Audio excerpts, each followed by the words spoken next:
Hello. Well, it is time for a dose of Nicki.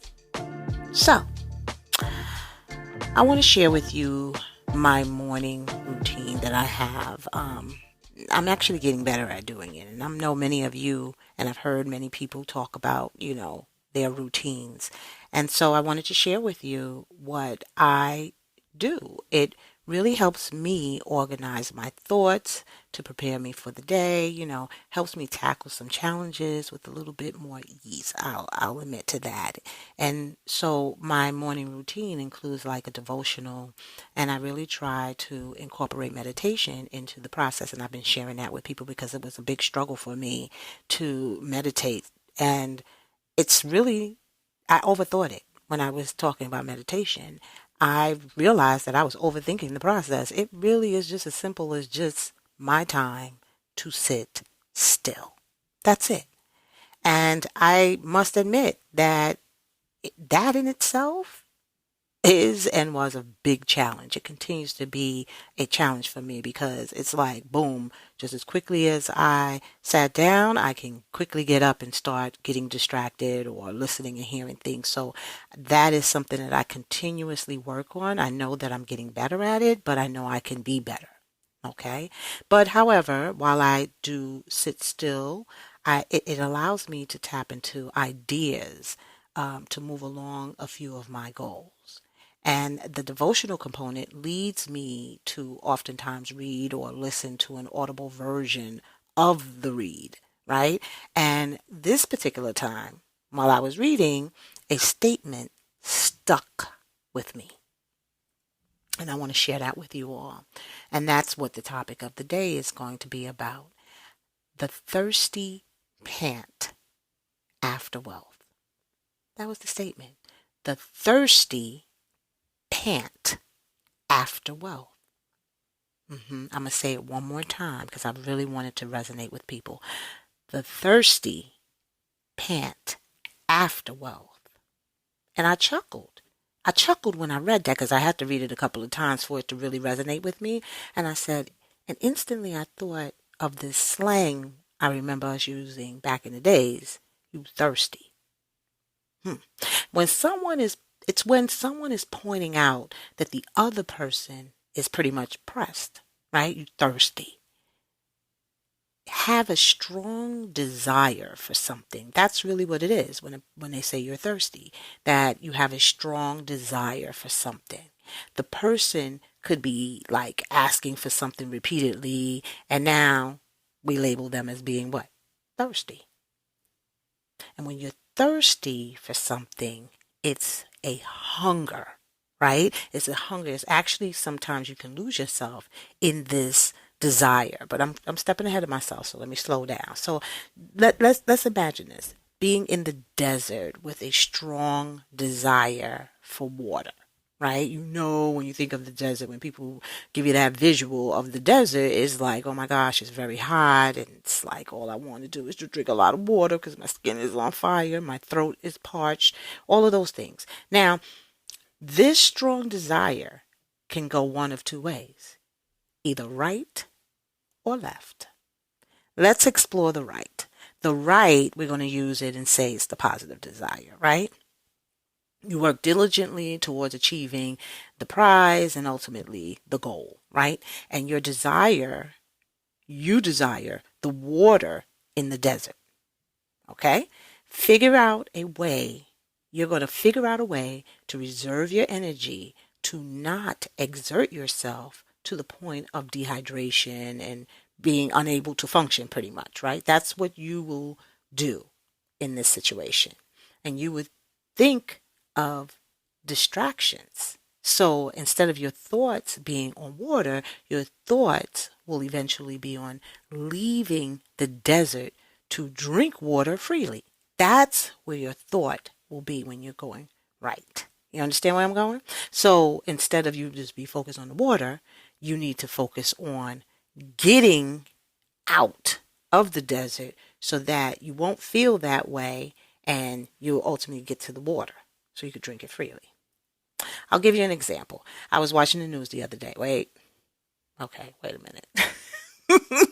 Yeah. I know. The non-news watcher here. I know. I went through this whole spiel about me not watching news.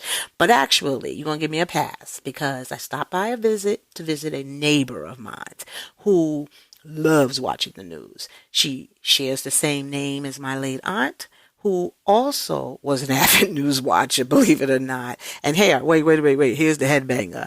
Both watched the same exact station. Go figure. Same name, love the news, and watch the same station. Can you imagine? Anyway, there was a story on about this family of about three children. I don't know, family, friends, whoever was together. They were a bunch of them, kids together, and adults and all that, female adults, okay? And while they were on the elevator, the door opens. Now, I want you to picture this. I want you to get the visual. The elevator door opens. Now, you know when the elevator doors open, it's like it slowly slides, let's say to the left. If you are inside the elevator, it's sliding into the left side of, and there's an opening where the elevator doors disappear into. Okay? And so the frame, I'm going to say the frame opening where the door begins to disappear until it is fully gone and it leaves you with an opening for you to walk out of. Okay, so everybody gets that visual.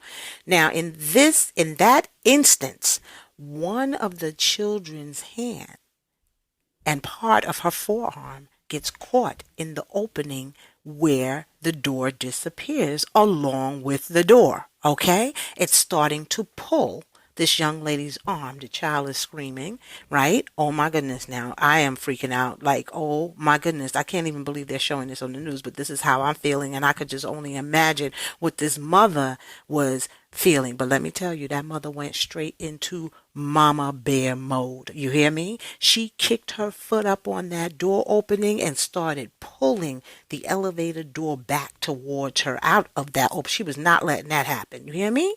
Do you hear me? And she was getting her child's arm out of that one way or another. She was getting it out. It was like the freakish accident. And when you are with children, it happens in a split second. These freakish accidents. You can't even relay it. You can't even believe what's going on. But she did save her child from losing her entire arm. She only thankfully received like stitches on her wrist. I don't know how deep or whatever, but when we saw the scar, it was just like above the wrist, and it was just right, maybe about 10 stitches going across the wrist, thankfully. But that mom's quick thinking and thirst made her a hero. Enough said on that, right? And that's when the thirst went right. Now, when the thirst goes left, well, that's where we should be concerned. When you are thirsty for things like, here we go, wealth, desires that lead into envy, greed, lust, drugs and alcohol, that's when your thirst can make you bitter, angry, make you lose sight of things, even become abusive. Now it's going left. Now it's going left. So when I read that 5-word statement, the thirsty pant after wealth, it was clear to me the visual was in place. When the word pant was used, P-A-N-T, pant was used, it took the statement to an entirely different place. Okay? To an entirely different space. Panting. When you think of panting, breathing heavy, kind of like a bulldog walking down the street. You know how a bulldog is ruling at the mouth, and they're panting, right? It causes you to become winded. It's like you're winded from this strong desire. You're like obsessed, technically, right? That's the panting component.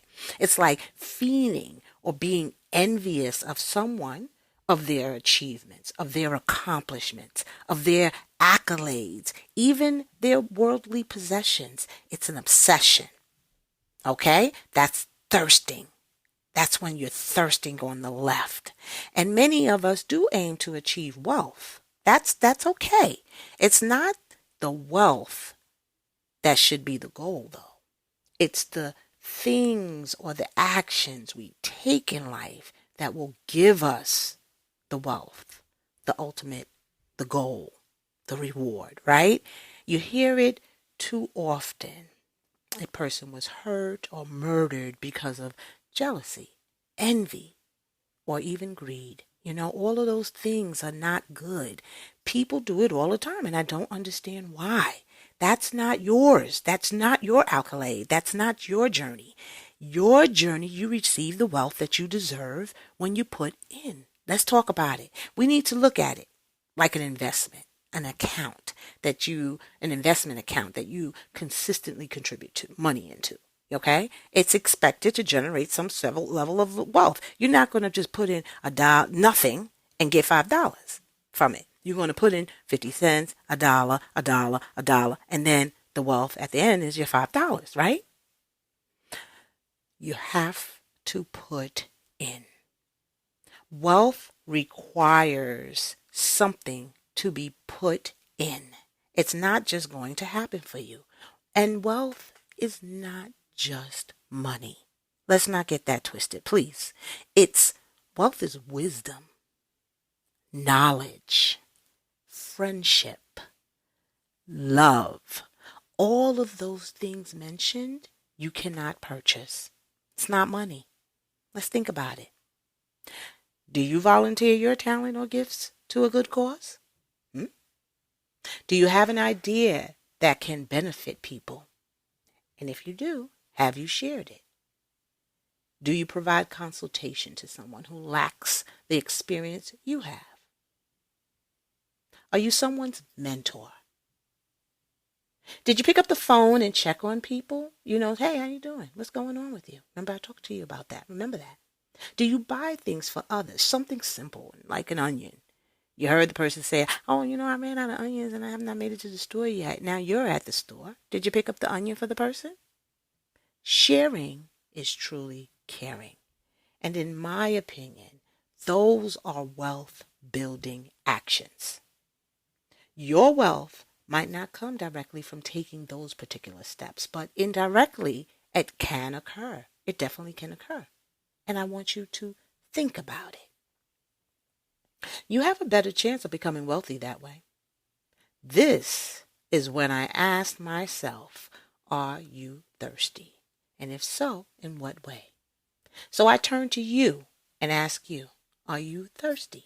And if you are, which direction are you turning? Towards the right or the left? Think about it. Until next time, on A Dose of Nicki, remember to be well, my people. Be well.